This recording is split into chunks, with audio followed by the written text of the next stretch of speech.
मुशरफ रोज़ मां अवांखे अपडेट कंदालू। रिज़वान अली जुमानी जी रिपोर्ट के मुताबिक़ कमरुद्दीन चांडियो लॻ मोरो थाने की हद में फुर दौरान मज़ाहमत ते 45 साला दिलमुराद लगारी गोली लगन सबब क़त्ल, जॾहिं त संदसि 7 साला मासूम पुट अवैस लगारी गोली लगन सबब ज़ख़्मी हालत में ट्रामा सेंटर मोरो आंदो वियो, जंहिंखे तिबी इमदाद ॾियण खां पोइ ज़ख़्मी खे नवाबशाह अस्पताल रेफर कयो वियो वञे।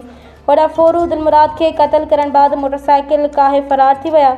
इतला ते कमरुद्दीन चांडियो पुलिस वाक़े वारी हंधि पहुची वई ऐं पहुतल माण्हुनि पारां ॿुधायो वियो त फोती दिलमुराद लगारी वलद मोहम्मद बख्श लगारी गुचेरो रोड मोरो जो रिहायशी हुयो।